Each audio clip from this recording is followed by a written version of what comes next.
Hello everyone, this is Dr. Ragvi and I welcome you to the session on 4 phases of social responsibility.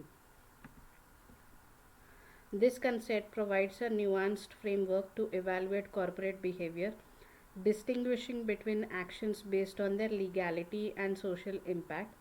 Today we will explore each phase and its implications for the corporate ethics. Let us see them one by one. Phase A, which is illegal and socially irresponsible. Let us take a scenario. A chemical manufacturing company disposes of hazardous waste into a nearby river, which violates environmental laws and regulations. This action is illegal due to non compliance with environmental protection laws and also socially irresponsible as it poses severe health risk to the local communities and harms the aquatic ecosystem and shows a disregard of the company towards community well-being and environmental sustainability. This behavior is unacceptable both legally and socially, and it represents the worst phase of a corporate behavior which combines illegality with social harm. The phase B is illegal but socially responsible. Imagine a situation where a pharmaceutical company distributes life saving drugs for free or at a significantly reduced prices in a developing country without proper authorization or in violation of a patent law.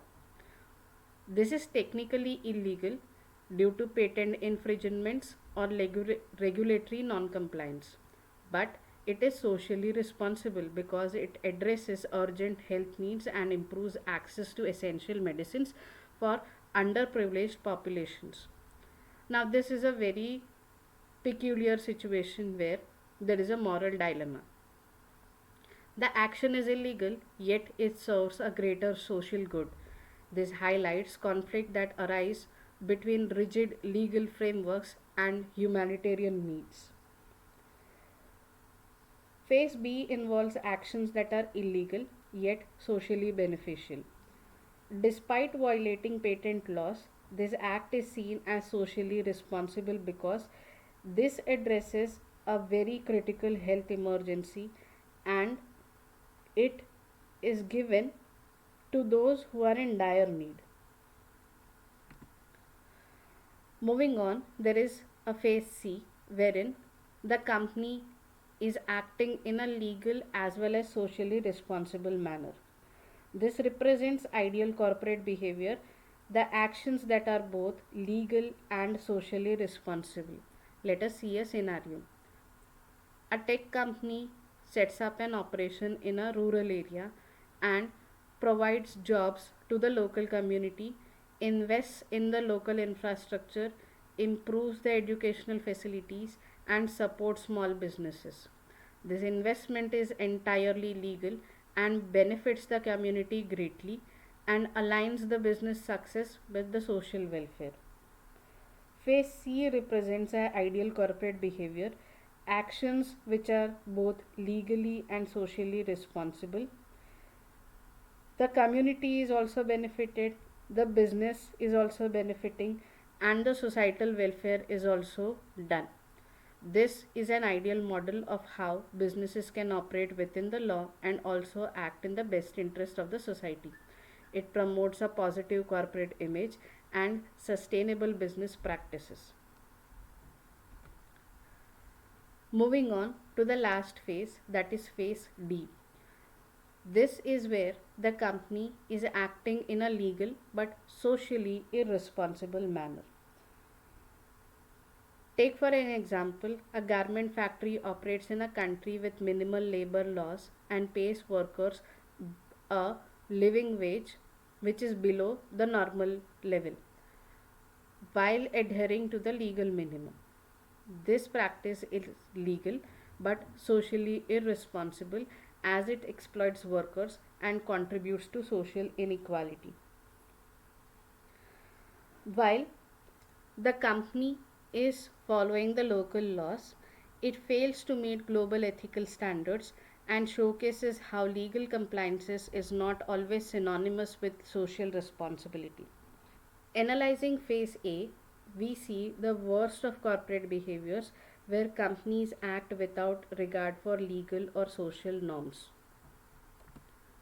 In contrast, phase B represents a moral dilemma where illegal actions are taken for the greater good, challenging our conventional understanding of legality versus morality. Phase C is the benchmark for corporate excellence, combining legal compliance with proactive social contributions. Meanwhile, Phase D challenges us to reconsider the adequacy of legal frameworks as compliance alone does not always equate to ethical behavior. In summary, Phase C is undoubtedly the most commendable and sustainable approach where legal compliances is harmonized with positive social impacts. Companies should strive for this standard to build trust and contribute meaningfully to the societal development. This approach not only builds trust among the stakeholders but also secures a sustainable future for the business itself by fostering goodwill and societal support.